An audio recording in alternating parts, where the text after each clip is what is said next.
সুপ্রিয় শিক্ষার্থীবৃন্দ, আসসালামু আলাইকুম। সবাইকে স্বাগতম Shimul memorial nursery school and college কর্তৃক আয়োজিত আজকের নবম শ্রেণীর হিসাব বিজ্ঞান ক্লাসে। আজকে তোমাদের সঙ্গে ক্লাস উপস্থাপনায় আমি আছি মোহাম্মদ হাসানুজ্জামান, সরকারি শিক্ষক, Shimul memorial nursery school and college.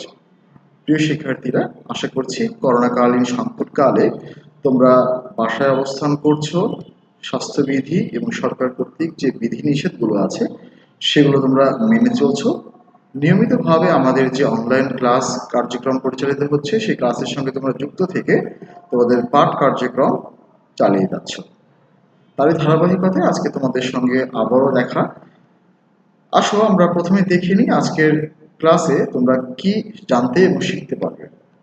আজকে তোমরা যে বিষয়টা জানতে পারবে, অর্থাৎ আজকের পাঠের যে বিষয় সেটা হিসাব বিজ্ঞানের সপ্তম অধ্যায়, তোমরা জানো খতিয়ান। খতিয়ান অধ্যায় নিয়ে আমরা আজকে আলোচনা করব। অর্থাৎ পাঠের বিষয় সপ্তম অধ্যায় খতিয়ান।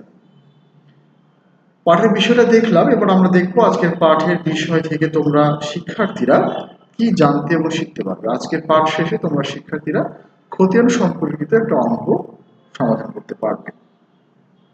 তাহলে অঙ্ক সমাধান যেহেতু করতে পারবে, তাহলে আমাদের অঙ্ক করতে হবে নিশ্চয়ই। তাহলে আসো এবার দেখে নিই সরাসরি আলোচ্য বিষয়টি। আলোচ্য বিষয়ে একটা অঙ্ক উপস্থাপন করা হয়েছে। প্রিয় শিক্ষার্থীরা, তোমরা যে অঙ্কটা এখানে দেখছো এই অঙ্কটা তোমাদের বোর্ড পরীক্ষায় অর্থাৎ এসএসসি পরীক্ষায় যে প্রশ্ন হবে তার আলোকে উপস্থাপন করা হয়েছে। তাই আশা করি এই অঙ্কটা যদি তোমরা আমার সাথে সমাধান করে নাও, অর্থাৎ বসে তোমরা যদি আমার সঙ্গে এটা সলভ করো, তাহলে আশা করা যায় বোর্ড পরীক্ষায় এই ধরনের প্রশ্ন আসলে তোমরা অনায়াসেই এর উত্তর করতে পারবে। নিশ্চয়ই তোমরা খাতা এবং কলম নিয়ে বসেছ। তোমরা খাতা এই অঙ্কটা তুলে নাও এবং আমার সাথে সাথে সমাধান করো। আমি অঙ্কটা পড়ছি, দেখো।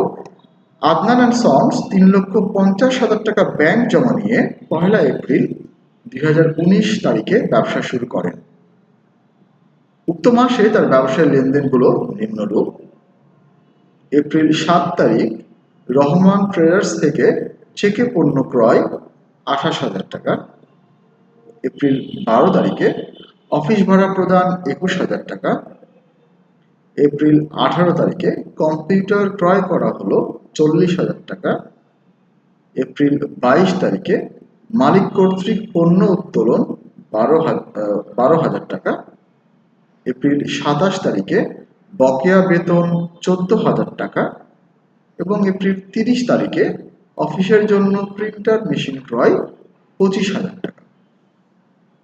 তোমরা জানো এখানে কিছু লেনদেন উপস্থাপন করা হয়েছে, তাই না? লেনদেনের আলোকে 3টে রিকোয়ারমেন্ট আছে, আমরা সেই রিকোয়ারমেন্টগুলো একবার দেখে নিই। বলছে ক নম্বরে বলছে মাস শেষে ব্যাংক জমার উদ্বৃত্ত দেখাও। মাস শেষে অর্থাৎ সারা মাস এই ব্যবসায়িক কার্যক্রম পরিচালনা করার পরে ব্যাংকে কত টাকা উদ্বৃত্ত বা জমা আছে। দেখো এখানে কিন্তু এপ্রিল মাসের 1 তারিখে ব্যাংক জমা নিয়ে ব্যবসা শুরু করা হয়েছে, তাই না? আমরা কিছু নগদ টাকা বা ব্যাংক জমা নিয়ে আমরা ব্যবসা শুরু করি এবং তার সাথে সাথে কি করি, আমরা আমাদের ব্যবসায়িক কার্যক্রম পরিচালনা করতে যে নগদ টাকা অথবা ব্যাংকের যে জমা টাকা আছে সেই টাকার মাধ্যম দিয়ে বিভিন্ন লেনদেন আমরা সম্পন্ন করি করে আমাদের একটা ব্যালেন্স বা উদ্বৃত্ত সব শেষে থাকে। তোমরা তো জানো এটা। আমরা যেমন সকালবেলা বাসা থেকে যখন বের হই তখন কিছু টাকা নিয়ে বের হই আমার প্রত্যাহিক কাজের খরচের জন্য। সকালবেলা যদি আমরা 1,000 টাকা নিয়ে বের হই, এরপর যদি আমরা আমাদের স্বাভাবিক কার্যক্রম পরিচালনা করি, কেনাকাটা করি, তাহলে কিন্তু কিছু টাকা খরচ হবে। খরচ হওয়ার পরে কি হবে, দিন শেষে আমার পকেটে যদি 500 টাকা থাকে তাহলে আমি বুঝতেই পারবো যে বাকি 500 টাকা আমার খরচ হয়েছে। অর্থাৎ আমি শুরু করেছিলাম 1,000 টাকা নিয়ে আমার পথ চলা। আজকের দিনে সকালে আমি সারাদিনে 500 টাকা খরচ করে ফেলেছি, যার ফলে দিন শেষে আমার হাতে নগদ টাকার উদ্বৃত্ত বা জমা আছে 500 টাকা। তাহলে নিশ্চয়ই বুঝতে পারছো, ঠিক এইভাবেই ব্যাংকের উদ্বৃত্ত বা জমা কত টাকা আছে নির্ণয় করতে হলে যে টাকা নিয়ে আমি ব্যাংকের যে ব্যালেন্সটা নিয়ে ব্যবসা শুরু করব, সারা মাসে আমার ব্যাংক সংক্রান্ত যে লেনদেন হবে, অর্থাৎ আমি যদি ব্যাংকের টাকা থেকে পণ্য ক্রয় করি তাহলে সেটা বাদ যাবে, যদি ব্যাংকে কোনো টাকা জমা দেই বা চেকের মাধ্যমে বিক্রয় করে আয় হয়, তাহলে সেটা ব্যাংকের ব্যালেন্সটা বৃদ্ধি করবে।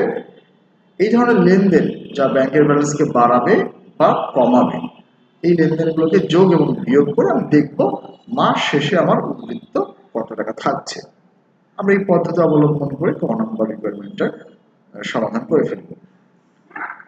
আমরা একটু পরে সমাধানে যাব। খ নম্বরটা একটু পড়ি। 7, 12, 18 ও 22 তারিখের লেনদেন দ্বারা জাবেদা প্রস্তুত করো। জাবেদা প্রস্তুত করতে বলা হয়েছে। তোমরা প্রথম, দ্বিতীয়, তৃতীয় অধ্যায়টা ভালোভাবে সম্পন্ন করেছো। সপ্তম অধ্যায়ে এসেছি। তো আমরা তৃতীয় অধ্যায়ে যেটা করেছিলাম, তৃতীয় অধ্যায়ে কিন্তু আমরা দুদফা দাখিলা পদ্ধতি সম্পর্কে বিস্তারিত জেনেছিলাম এবং সেখানে আমরা হিসাবকে 5 ভাগে ভাগ করা শিখেছিলাম, যে হিসাব আধুনিক পদ্ধতিতে 5 প্রকার, এবং 5 প্রকার হিসাব কখন ডেবিট হয় কখন ক্রেডিট হয় তা কিন্তু আমরা জেনেছিলাম। সম্পদ কখন ডেবিট হয় কখন ক্রেডিট হয়, খরচ কখন ডেবিট হয় কখন ক্রেডিট হয়, এইভাবে সম্পদ, দায়, আয়, ব্যয় এবং মালিকানা সত্ত্ব, এই 5 প্রকার হিসাব কখন ডেবিট এবং ক্রেডিট হয়, বিভিন্ন হিসাব কখন ডেবিট এবং ক্রেডিট হয় তা আমরা জেনেছিলাম। আমরা সেই ধারণা এবং সেই জ্ঞানকে কাজে লাগিয়ে জাবেদা প্রস্তুত করব। আমরা জাবেদা যখন করব খ নম্বরে, তখন আমরা এই বিষয়টা নিয়ে বিস্তারিত আলোচনা করব। আপাতত এতটুকুই জেনে রাখো। গ নম্বরে বলছে চলমান জের ছকে ক্রয় হিসাব এবং অফিস সরঞ্জাম হিসাবের খতিয়ান প্রস্তুত করো। তোমরা খতিয়ানের প্রথম যে থিওরিটিক্যাল ক্লাস ছিল সেখানে জেনেছো যে হিসাবের চলমান জের ছক এবং টি ছক, দুইটা ছক আছে। খতিয়ান প্রস্তুতের দুইটা ছক আছে, একটা টি ছক বা সনাতন পদ্ধতির ছক আর একটা চলমান জের ছক বা আধুনিক পদ্ধতির ছক।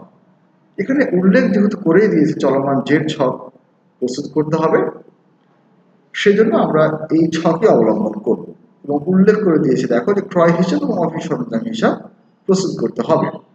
তাহলে আমরা সেইভাবেই খতিয়ানটা প্রস্তুত করব। এবার আমরা রিকোয়ারমেন্টগুলো যেহেতু মোটামুটি ভাবে পড়লাম, প্রাথমিক একটা ধারণা পেলাম, এবার আমরা সমাধান চলে যাব। ক নম্বরে বলেছিলাম কি, যে আমরা ব্যাংক যেমন উদ্বৃত্ত নির্ণয় করার জন্য ব্যাংকের যে প্রারম্ভিক ব্যালেন্স তার সঙ্গে যদি ব্যাংকের ব্যালেন্স বৃদ্ধি পায় যোগ করব, আর ব্যাংকের ব্যালেন্স যদি কোনো কারণে কমে যায় তাহলে আমরা বিয়োগ করব, করে উদ্বৃত্তটা বের করে ফেলবো। তো ক নম্বরে দেখো প্রথমে আমরা দেখতে পাচ্ছি 3,50,000 টাকা। শুরুতেই প্রথম লাইনে দেখো আদনান অ্যান্ড সন্স 3,50,000 টাকা ব্যাংক জমা নিয়ে 1 এপ্রিল 2019 তারিখে ব্যবসা শুরু করেন। তাহলে এই 3,50,000 টাকাই ছিল জনাব আদনানের অর্থাৎ আদনান অ্যান্ড সন্সের প্রারম্ভিক বা বছরের শুরুতে ব্যাংক জমা, যেটা আমার প্রথম উদ্বৃত্ত, প্রাথমিক উদ্বৃত্ত। এরপরে দেখো ব্যাংক সংক্রান্ত লেনদেন বলতে আমরা কোন লেনদেনগুলোকে বলবো, যেই লেনদেনগুলো চেকে সম্পন্ন হবে। মনে রাখবে ভালো করে, ব্যাংক সংক্রান্ত লেনদেন বলতে আমরা চেকের মাধ্যমে যে লেনদেনগুলো সম্পন্ন হয়েছে শুধুমাত্র সেই লেনদেনগুলোকেই বুঝবো, অর্থাৎ চেকের মাধ্যমে ক্রয় অথবা বিক্রয়, এই ধরনের লেনদেন। এছাড়া আরো 2 প্রকার লেনদেন ঘটতে পারে ইন্টারনাল, যেমন ব্যাংক চার্জ। ব্যাংক কখনো কখনো আমার ব্যবসার পরিচালনা করতে গেলে আমার যে হিসাব আছে সেই হিসাব সংরক্ষণের জন্য চার্জ কেটে নেয়, বা আমি এক জায়গা থেকে আরো এক জায়গায় টাকা স্থানান্তর করছি বা এক অ্যাকাউন্ট থেকে আরেক অ্যাকাউন্টে টাকা স্থানান্তর করছি বা ট্রান্সফার করছি, সেক্ষেত্রে চার্জ কেটে নেয়। আবার জমাকৃত টাকার উপরে ব্যাংক কখনো কখনো সুদ মঞ্জুর করে, সুদ দেয় বা মুনাফা দেয়। এই ধরনের চার্জ কর্তন হয় অর্থাৎ কেটে নেওয়া হয়, আর সুদ মঞ্জুর করলে যোগ করা হয়। তো স্বাভাবিকভাবে চেকের মাধ্যমে ক্রয় বিক্রয় ছাড়া এই ধরনের ঘটনা ঘটতে পারে, ব্যাংক চার্জ এবং ব্যাংক মঞ্জুরিকৃত সুদ।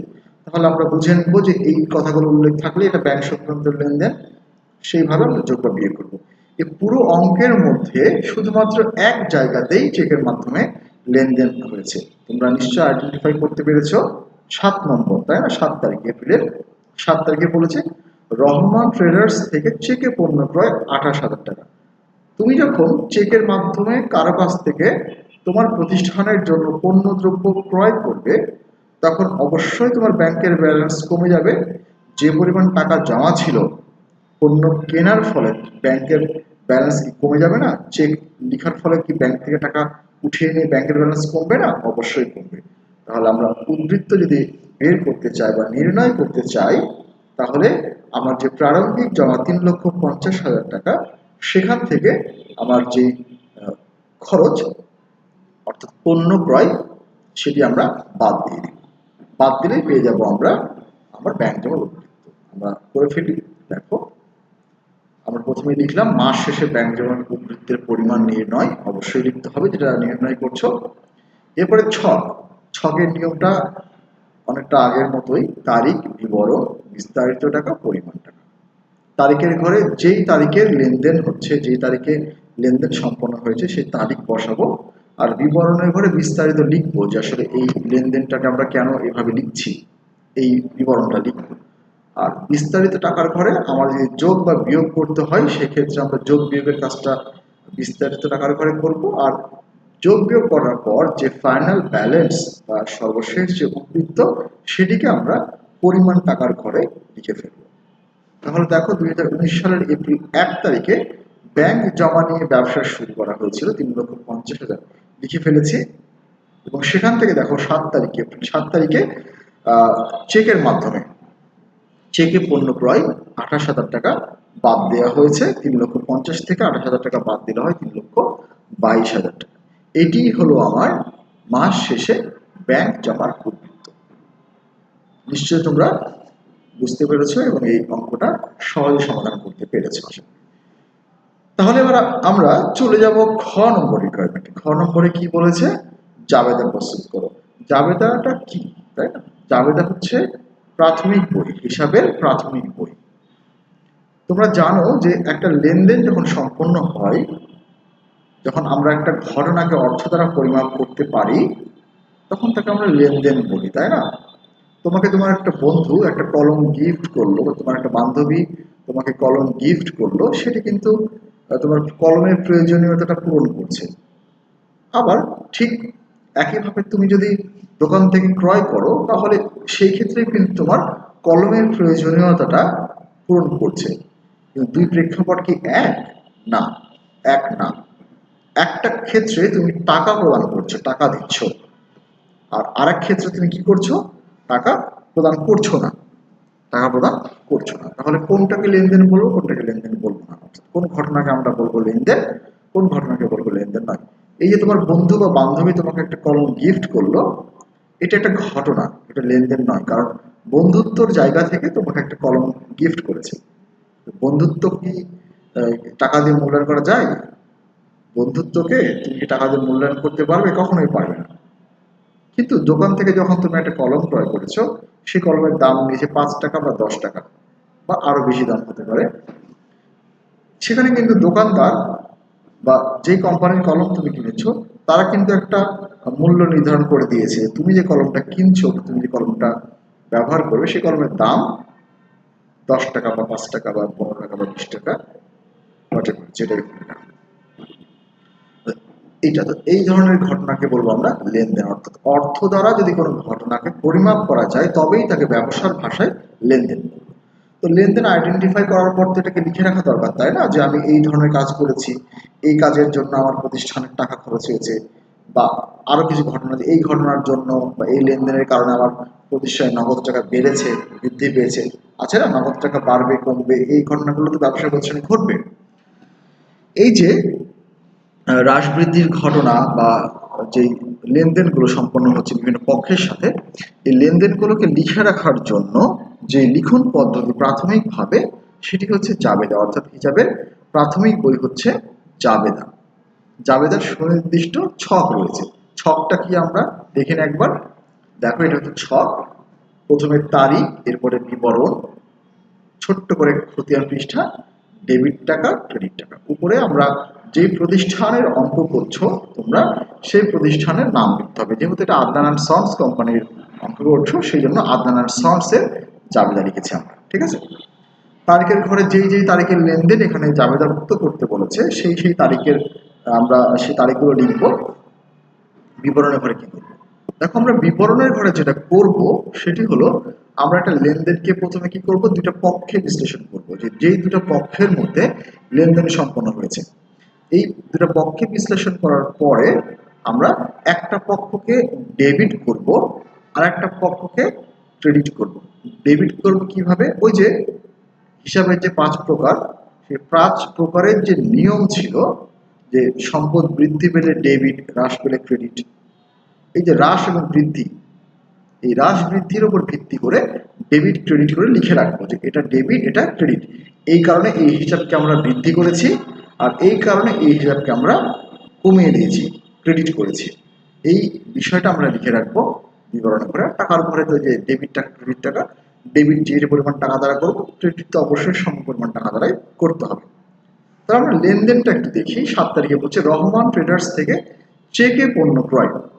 যদি আমরা চেকের মাধ্যমে পণ্য ক্রয় করি তাহলে এখানে কি ঘটছে? রহমান ট্রেডার্স এর কাছ থেকে চেকে কিনেছি। আমরা এখানে বিষয় দুইটা, একটা পণ্য দ্রব্য ক্রয় করেছি, আমি ক্রয়, আমরা কিনেছি, এই ক্রয়টা একটা খরচ, ব্যয়বাচক হিসাব। আর এটা কিসের মাধ্যমে সম্পন্ন হয়েছে? চেকের মাধ্যমে। চেকের মাধ্যমে কি হয়? ব্যাংকের ব্যালেন্স কমে যায়, অর্থাৎ ব্যাংক সংক্রান্ত ঘটনা এটা।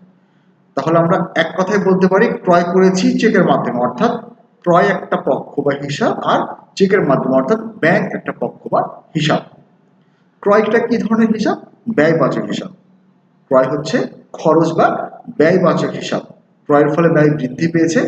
আমরা জানি ব্যয় বৃদ্ধি পেলে হয় ডেবিট আর হ্রাস পেলে হয় ক্রেডিট। এখানে যেহেতু ব্যয় বৃদ্ধি পেয়েছে তাহলে এই ব্যয়ের বা খরচের নাম হলো ক্রয়। তাহলে ক্রয় হিসাব হবে ডেবিট। আর চেকের মাধ্যমে কেনার ফলে যেহেতু ব্যাংকের উদ্বৃত্ত ব্যালেন্স কমে যাচ্ছে, তো ব্যাংকের ব্যালেন্স কমে যাওয়ার জন্য আমরা করব ব্যাংক হিসাব ক্রেডিট। যেহেতু সম্পত্তি কমে যাচ্ছে, আমরা জানি সম্পত্তি বৃদ্ধি পেলে হয় ডেবিট, হ্রাস পেলে হয় ক্রেডিট। এই ক্ষেত্রে যেহেতু সম্পত্তির নাম ব্যাংক, তাহলে ব্যাংকের ব্যালেন্স কমে যাওয়ার কারণে ব্যাংক হিসাব হবে ক্রেডিট। আমরা দেখো করে ফেলেছি। ক্রয় হিসাব ডেবিট আর ব্যাংক হিসাব ক্রেডিট। ডেবিট করেছি 28,000 টাকা এবং ক্রেডিট করেছি 28,000 টাকা। ডেবিট বরাবর 28,000 টাকা হবে, ক্রেডিট বরাবর 28,000 টাকা হবে। ছোট্ট করে আমরা ব্যাখ্যা দিয়েছি, দিতে হবে। ব্যাখ্যাটা কি দেখো, চেকে পণ্য ক্রয় করা হলো, যাতে আমরা বুঝতে পারি চেকের মাধ্যমে আমরা ক্রয় করার ফলে ক্রয় হিসাবকে ডেবিট করা হয়েছে এবং ব্যাংক হিসাবকে ক্রেডিট করা হয়েছে। আশা করি তোমরা এটা বুঝতে পেরেছো। এবার আমরা চলে যাব সরাসরি 12 তারিখের লেনদেনে। 12 তারিখে বলছে অফিস ভাড়া প্রদান 21,000 টাকা। অফিস ভাড়া, অফিস ভাড়া প্রদান, এই ধরনের কথা যদি বলা থাকে তাহলে বুঝে নিতে হবে এই অফিস ভাড়াটা নগদে প্রদান করা হয়েছে। ভালো করে মনে রাখো, যদি কোনো খরচ, কোনো কিছু না বলে শুধু বলা থাকে অফিস ভাড়া প্রদান, মজুরি প্রদান, বিজ্ঞাপন ব্যয়, হ্যাঁ, ভাড়া প্রদান, পরিবহন খরচ, এই ধরনের কথা বলা থাকলে অবশ্যই সেগুলো নগদে সম্পন্ন হয়। আর যদি চেকের মাধ্যমে হয় তাহলে বলেই দিবে চেকের মাধ্যমে, আর যদি ধারে হয় বলেই দিবে ধারে। তাহলে অফিস ভাড়া প্রদান 21,000 টাকা, আমরা বুঝতেই পারছি ভাড়া, অফিস ভাড়া একটা পক্ষ, অফিস ভাড়া প্রদান করেছে কিসে? নগদে। অফিস ভাড়া হচ্ছে একটা খরচ বা ব্যয়বাচক হিসাব। অফিস ভাড়া প্রদানের ফলে খরচ বা ব্যয় বৃদ্ধি পেয়েছে। আর নগদ টাকায় ভাড়া প্রদানের ফলে আমার নগদ টাকার উদ্বৃত্ত অর্থাৎ সম্পত্তিও কমে গেছে। আমরা জানি সম্পত্তি বৃদ্ধি পেলে হয় ডেবিট, হ্রাস পেলে হয় ক্রেডিট। তাহলে আমরা নগদান হিসাব কি করব? ক্রেডিট। আর এখানে কি করব? অফিস ভাড়া কি করব? ডেবিট। কেন? অফিস ভাড়া একটা ব্যয়বাচক হিসাব। তাহলে অফিস ভাড়া হিসাব ডেবিট, নগদান হিসাব ক্রেডিট। আমরা করে ফেলেছি দেখো, ভাড়া হিসাব, অফিস ভাড়া হিসাব ডেবিট 21,000 টাকা, নগদান হিসাব ক্রেডিট 21,000 টাকা। ব্যাখ্যায় লিখেছি নগদে ভাড়া প্রদান করা হলো।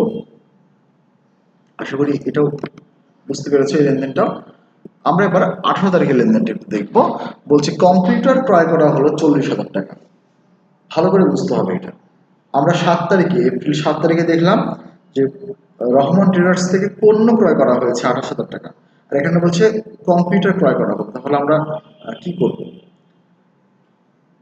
যখন সাধারণ পণ্য দ্রব্য ক্রয় করা হবে তখন সেটা হবে খরচ। কারণ ব্যবসা পরিচালনা করতে গেলে আমরা কি করি?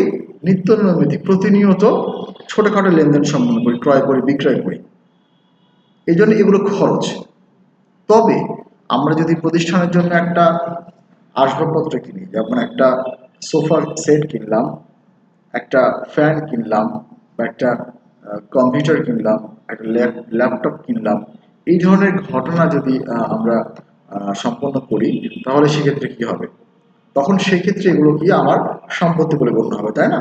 জানো যে আমরা দীর্ঘমেয়াদে এই সম্পদগুলোকে ব্যবহার করব, সেই কারণে আসবাবপত্র বা যন্ত্রপাতি, ফ্যান, ফ্রিজ, তোমার printer machine, computer, laptop, desktop, এই ধরনের যন্ত্রাংশ, যন্ত্রপাতি বা সম্পদ যদি ক্রয় করা হয় তখন সেটা সম্পদ বলে গণ্য হবে। আর যখন সম্পদ বলে গণ্য হবে তখন সেই সম্পদের নাম দিয়ে লিখতে হবে, কারণ সম্পদের নাম দিয়ে লিখতে হয়। কম্পিউটার ক্রয় করা হয়েছে, কম্পিউটার একটা অফিস সরঞ্জাম, একটা প্রতিষ্ঠানের অফিস সরঞ্জাম। সেক্ষেত্রে তোমরা অফিস সরঞ্জাম হিসাব, যেহেতু সম্পদ বৃদ্ধি পাচ্ছে, সম্পদ বৃদ্ধি পেলে হয় ডেবিট, তো তোমরা অফিস সরঞ্জাম হিসাব ডেবিট করতে পারো অথবা কম্পিউটার হিসাবও ডেবিট করতে পারো, দুটোই সঠিক, তবে অফিস সরঞ্জাম লিখলে একটি স্ট্যান্ডার্ড হয়। আর এই অফিস সরঞ্জাম বা কম্পিউটার অবশ্যই নগদে ক্রয় করেছ, তাহলে নগদ টাকা কমে যাচ্ছে। এখানে সুন্দর একটা ঘটনা ঘটেছে, কম্পিউটার ক্রয় করার ফলে আমার অফিস সরঞ্জাম বা সম্পত্তি বৃদ্ধি পাচ্ছে, আর নগদ টাকায় ক্রয় করার ফলে নগদ টাকা কমে যাচ্ছে। তাহলে এক ক্ষেত্রে সম্পত্তি বাড়ছে আর এক ক্ষেত্রে সম্পত্তি কমছে।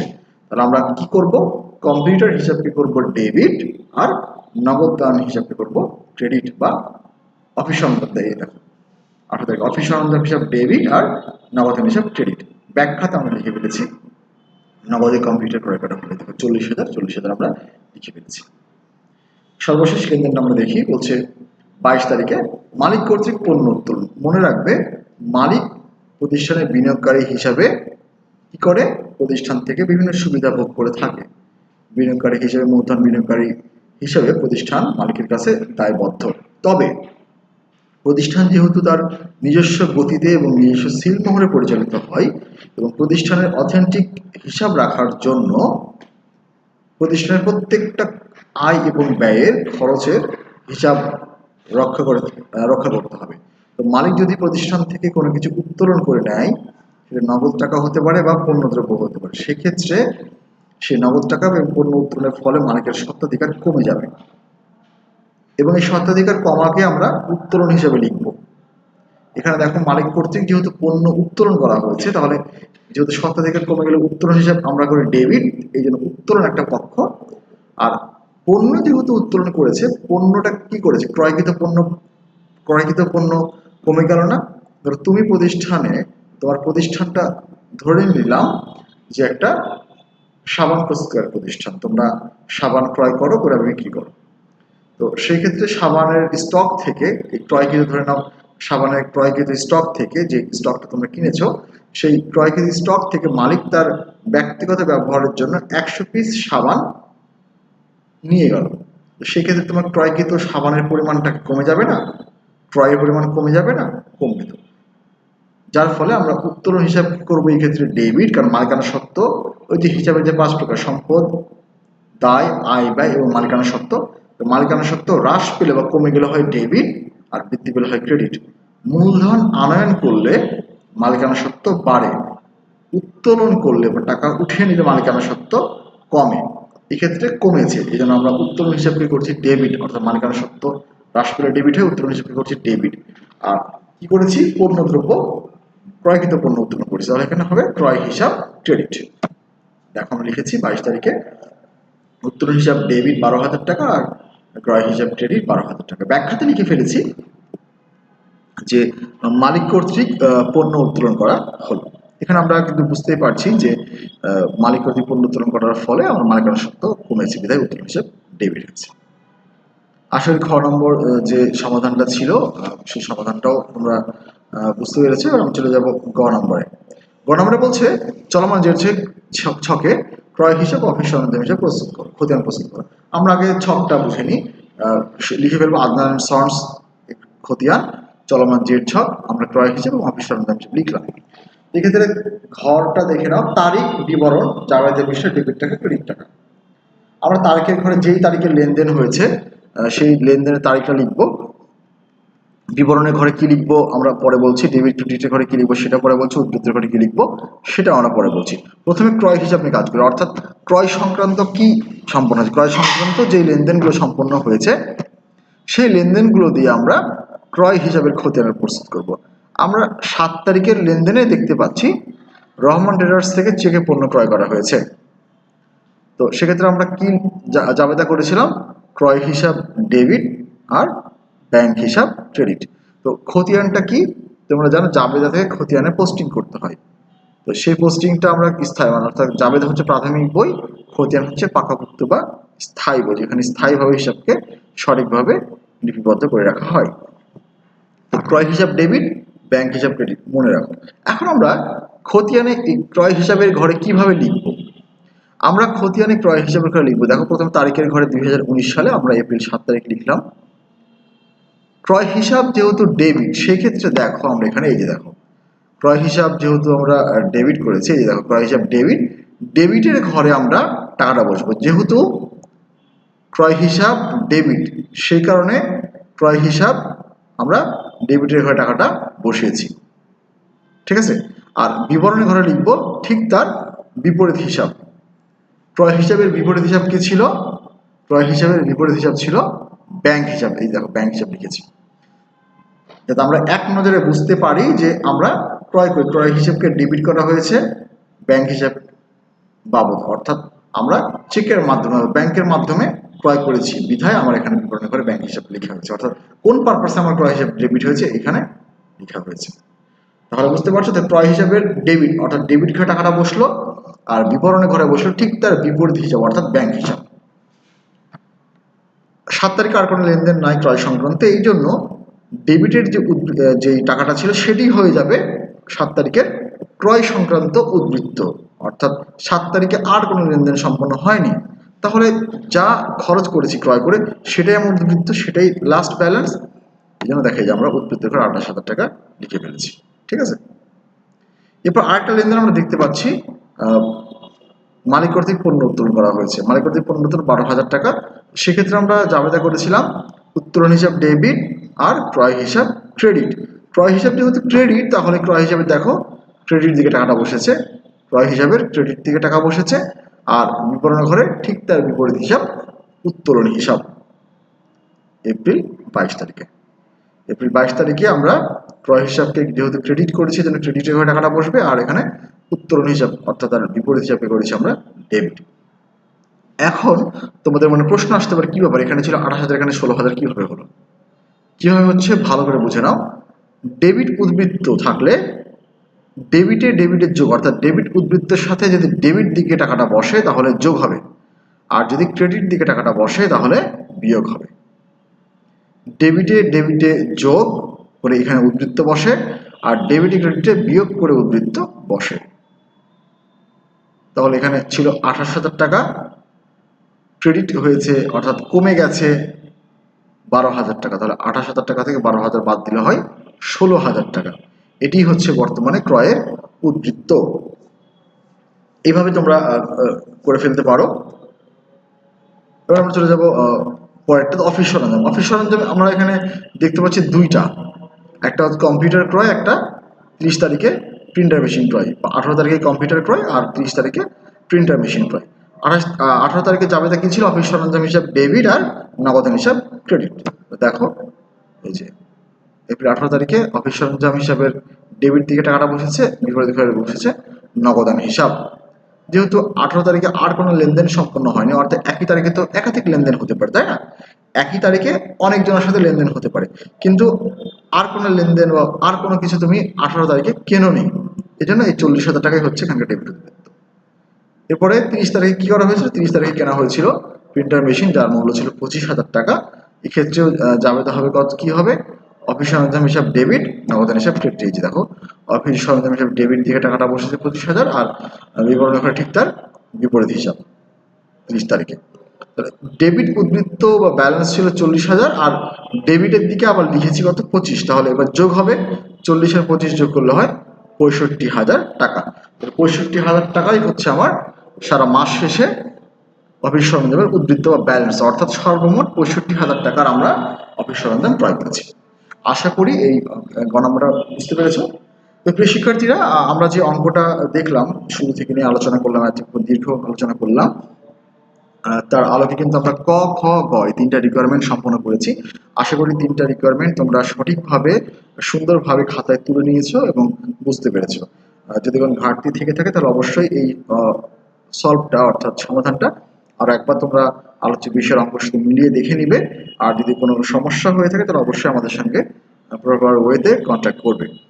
আবার আমরা আলোচনা একবার শেষ পর্যায়ে চলে আসছি। আজকে আমরা যে আলোচনা করলাম তার প্রেক্ষিতে কিছু মূল্যায়ন প্রশ্ন আছে, আসলে মূল্যায়ন প্রশ্নগুলো আমরা দেখে নিই। আশা করি সেই মূল্যায়ন প্রশ্নের উত্তরগুলো তোমরা করতে পারবে ইনশাল্লাহ।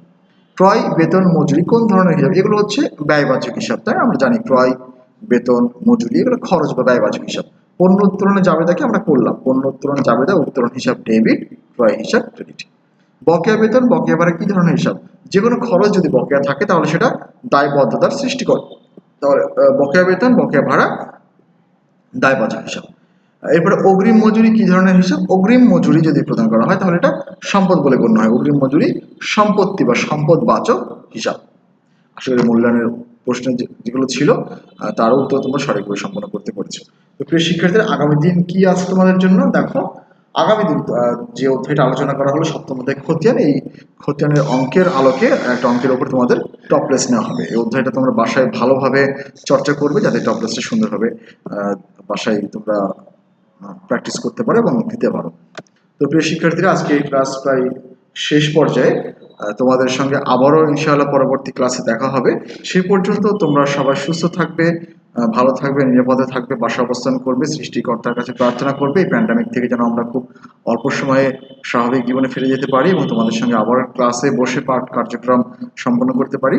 সে পর্যন্ত এবং পরবর্তী ক্লাস পর্যন্ত সবার সুস্বাস্থ্য এবং কল্যাণ কামনা করে আজকের মতো এখানে শেষ করছি। আল্লাহ হাফেজ। আসসালামু আলাইকুম ওয়া রাহমাতুল্লাহ।